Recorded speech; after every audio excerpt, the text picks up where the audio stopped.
ဒီနေ့ဟန်ဂယ်ကိုရီးယားအခရာအကြောင်းလေးရှင်းပြပေးပါမယ်ရှင်။ကိုရီးယားအခရာမှာဆိုလို့ရှိရင်ဂါနာထာရာမဘာသာအာချာချာခါတာဖာဟာအာယာအော်ယောအိုယိုဥယူဥဤဆိုတဲ့ဖြီးနဲ့တရာပါဝင်ပါတယ်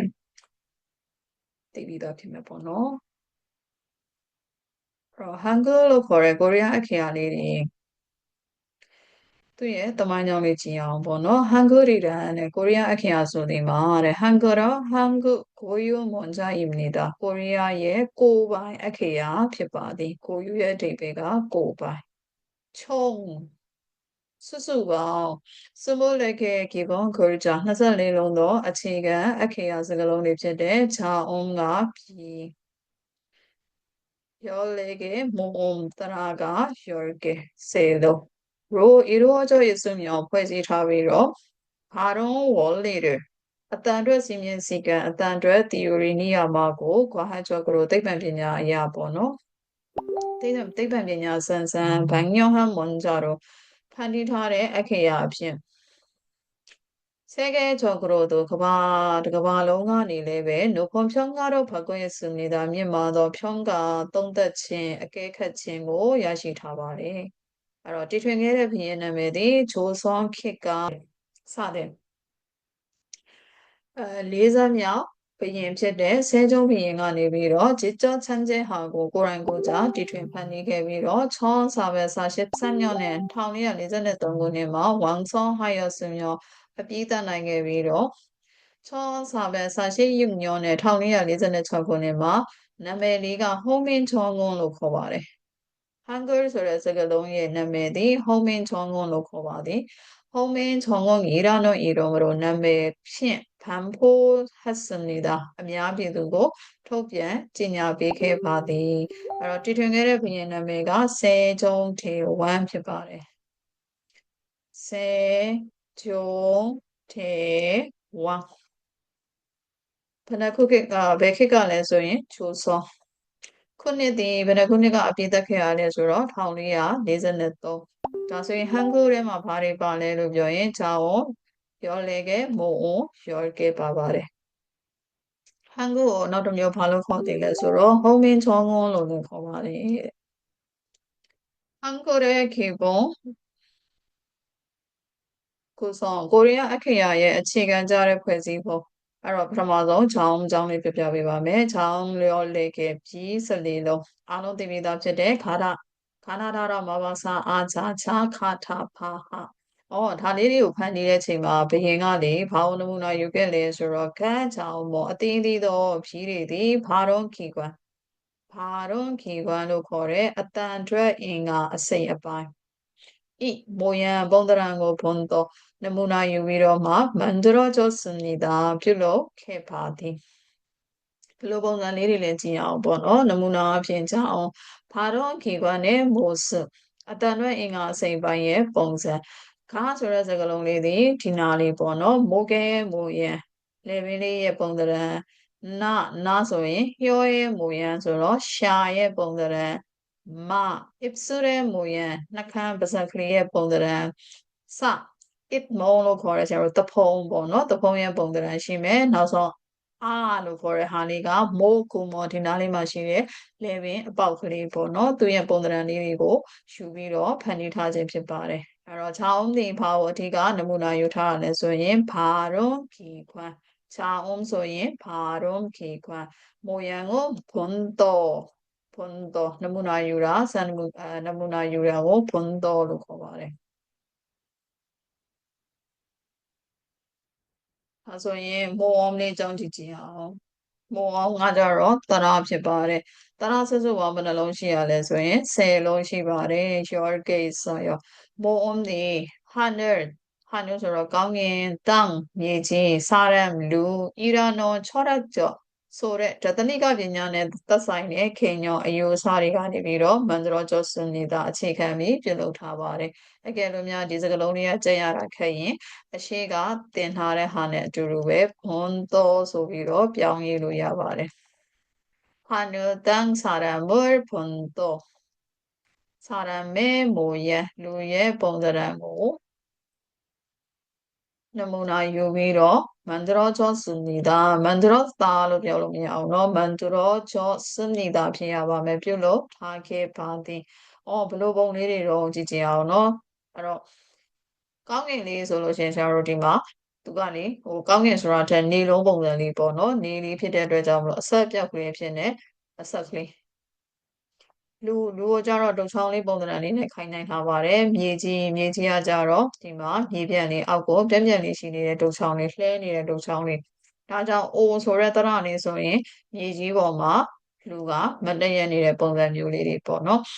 ဆိုရင်ဒုတ်ချောင်းလေးရဲ့ဘေးမှာအဆက်ကလေးထည့်လိုက်တာတကယ်တမ်းကျတော့အဆက်ဆိုပေမဲ့ဆွဲလိုက်တဲ့ခါကျတော့ဖြစ်သွားတော့ပေါ့နော်အဲ့တော့ပြန်ပြောကြည့်မယ်နော်မိုးနေဖားတွေကိုနမူနာယူထားလဲဆိုရင်하늘 땅 사람은 모양을 본더 만들어졌습니다. 뾰록다 바디. 고가 뾰록다 소리는 만들었습니다. 만들었습니다. 뾰록해 바디. 다고 고랑 뾰록다. 만들어졌습니다. 소라 고가 판디 타라 뭐 두냐 판디 타라မြန်မာလို ပြောရင်တော့ 판디 타 바디. 판디 타게 바디 လို့အဓိပ္ပာယ်ရပါတယ်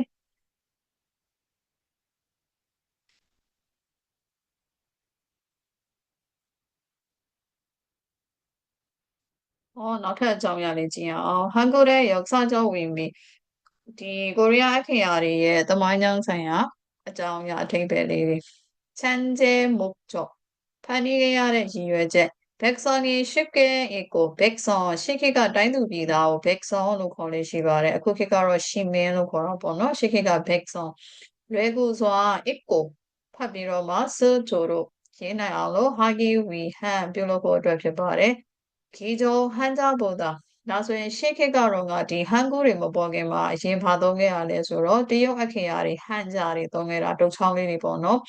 အခုခေတ်ကတစ်ဆိုလို့ရှိရင်အေးလို့ရေးပေမဲ့ရှေ့ခေတ်ကဟန်ဂျာဖြစ်တဲ့တုတ်ချောင်းလေးတွေသုံးခဲ့တာဟန်ဂျာထက်배우기 쉬워သင်ယူရတာလွယ်ကူပြီးတော့원해율 향상에 크게 기여 원해율ဆိုတာစာပေတက်မြောက်မှုနှုန်းစာတက်မြောက်မှုနှုန်း향상မြင့်တင်ခြင်းမှာ크게 기여ကြီးမားစွာအထောက်အကူပြုပါတယ်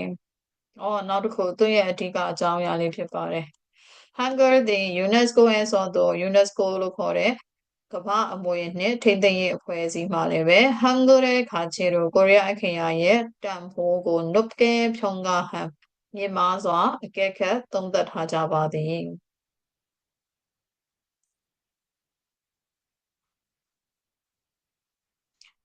ဒါဆိုရင်ကြည့်ကြအောင်အဲ့တော့ Hangul ဆိုတဲ့စကားလုံးလေးဒီအဲ့ဒီခေတ်ကနာမည်လေးပေးထားပါတယ်ဘာလဲဆိုတော့လေးလုံးရှိပါတယ် Hong Min Jong Un ဖြစ်ပါတယ် Hong Min Jong Un ဟန်ဂျာနဲ့ရေးမယ်ဆိုရင်တစ်လုံးချင်းစီမှာအဓိပ္ပာယ်ရှိပါတယ်ဒါလေးကဟန်ဂျာလို့ခေါ်တဲ့တူချောင်းလေးတွေပေါ့နော်တရုတ်စကားလုံးလေးဖြစ်ပါတယ်အဲ့တော့ Hong ဆိုတာဒီသူများကိုတင် जा ပြသပေးတာခါတို့ချီတာဆိုတဲ့အဓိပ္ပာယ်လေးဖြစ်ပါတယ် Min ဆိုတာက back song လို့ခေါ်တဲ့တိုင်းသူပြည်သား정ဆိုတာသည်မှန်ကန်သည်ဘာတို့သာဆိုရီအတန်ဖြစ်ပါတယ်အဲ့တော့လေးလုံးပြန်ပေါင်းလိုက်ရင် homing 정음ရဲ့အဓိပ္ပာယ်ကဘာလဲလို့မေးရင် 백성을 가르치는 바른 소리 ပြည်သူကိုသင်ကြားပေးသောမှန်ကန်တဲ့အတန်ကိုဘာလို့ခေါ်တာတော့ homing 정음 homing 정음 ဒီတနည်းအားဖြင့်ဘာလဲဆိုရင် 한글 ကိုရီးယားအခရာဖြစ်ပါတယ်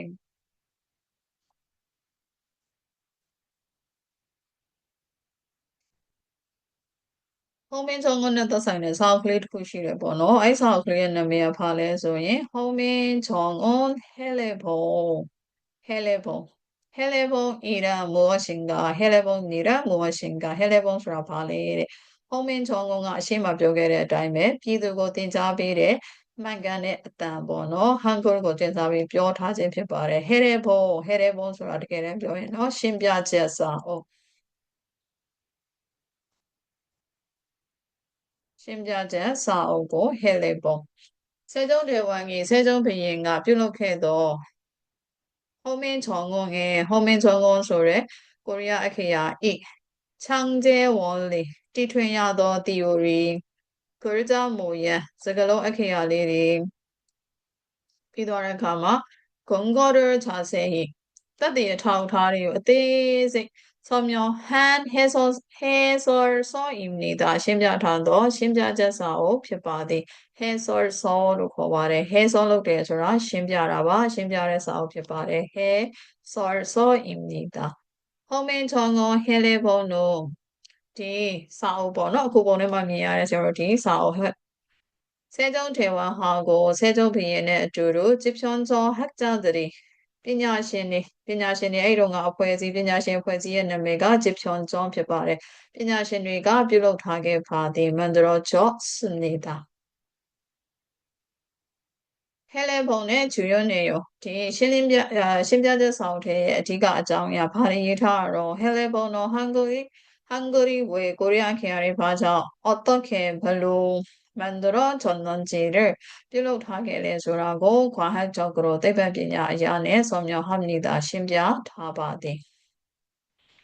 1990년 1999년에 대한민국 최초의 고려နိုင်ငံ의 ပထမဆုံး 유네스코 세계기록 유산으로 유네스코အဖွဲ့이ကမ္ဘာ မှတ်တမ်းဝင် အမွေအနှစ်အဖြစ်နဲ့ 등재되었다. သတ်မှတ်ခြင်းခံခဲ့ရပါသည်. ဒီအကြောင်းအရာလေးသိရပါမယ်. စာမွေတွေမှာပြန်ပြီးတတ်ပါတယ်. စာကြောဖြုံးကဖြေတဲ့အခါတွေမှာ ဒါမှမဟုတ်ရင်ခြားသောကြုံဝဖြုံးကဖြေတဲ့အခါမှာမိတတ်ပါတယ်. အဲ့တော့ 호민정어 헬레봉수라 호민정어 헬레봉수라디 디 고리아 아키야. 세종대왕이 만든 호민정어의 창제 원리. 뒤ထွင်ဖန်တီးခဲ့တဲ့ theory ဘာကိုသူ နမူနာယူပြီးတော့ ဘယ်လိုတွေဖန်တီးထားတာဆိုတာ နောက်ပြီးရင် 글자 모양의 근거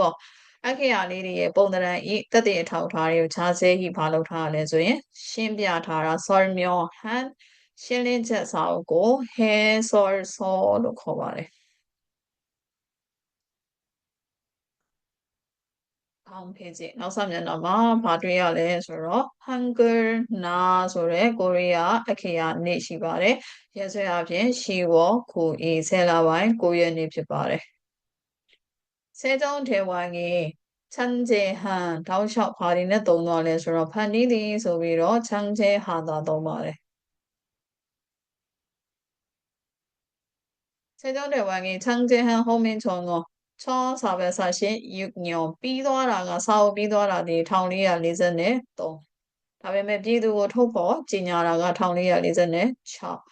담포로 바래. 지냐바래. အတိပေးခြင်းညာခြင်းကို 기념하는 အထိမ်းအမှတ်ပြုလုပ်သော 날입니다. နေ့ဖြစ်ပါသည်. ရက်စွဲလေးက 10လပိုင်း 9ရက် 한글나 ကိုရီးယားနိုင်ငံမှာရှိတဲ့ နိုင်ငံတော်ရက်စွဲတွေရှိတယ်ပေါ့နော်. နိုင်ငံတော်ရက်စွဲကို ကိုရီးယားလို 국경일 စုစုပေါင်းဘယ်နှစ်ရက်ရှိလဲဆိုရင် 5ရက် 5대 5ရက်ရှိပါတယ်. အဲ့ဒီထဲက 한글나가 1ရက်ဖြစ်ပါတယ်. ဘာတွေရှိလဲဆိုတော့ 국경이 5ရက်가 3일조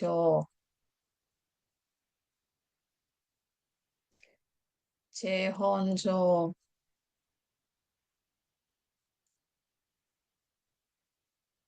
광복조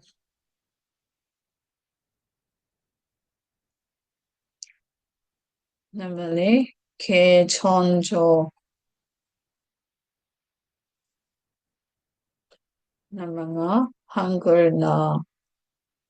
수수가 ဘယ်နှစ်ရက်ရှိလဲဆိုရင် 5ရက် ကျန်တဲ့ 4ရက်ကတော့ ဂျောလေးနဲ့ဆုံးပေမဲ့ နံပါတ် 5 ဖြစ်တဲ့ ကိုရီးယားအခရာနေရာတော့ နာလို့ပဲရေးထားပါတယ်. ဘာကိုအထိမ်းအမှတ်ပြုထားရလဲဆိုရင် 세종대왕ဘုရင်ကနေပြီးတော့ ဖန်တီးထားတဲ့ 호민정어 အများပြည်သူကို ကြေညာပေးခြင်းကို အထိမ်းအမှတ်ပြုလုပ်ထားတဲ့နေ့ ဖြစ်ပါသည်တဲ့. 대한민국의 5대 국경인정 5မျိုးသော နိုင်ငံတော် အထိမ်းအမှတ်ရက်စွဲတွေထဲက 하나입니다. တစ်ခုဖြစ်ပါသည်. 10월 9일은 한글날입니다. 다시 한글날이 언제입니까? 그러면 10월 9일 ဖြစ်ပါတယ်. 10월 9날 10월 9일. ပုံလေးထဲမှာရေးထားလေးပြပြကြည့်မယ်နော်. 한글날은 코리아အခရာနေ့ကတော့ 오늘의 한글을 창제해서 전해킨 코리아အခရာကို ဖန်တီးထားပြီးတော့ 세상에 편한 것을 기념하고 러가 이래요, 그마 이래요, ဖြန့်ပေးလိုက်တဲ့အရာကို အထိမ်းအမှတ်ပြုပါတယ်. 한글의 우수성, 코리아အခရာရဲ့ 우수성, ထူးချွန်ပြောင်မြောက်မှု.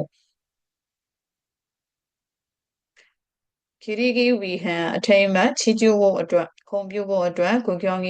입니다. နိုင်ငံတော်အထိမ်းအမှတ်ရက်စွဲဖြစ်ပါသည်။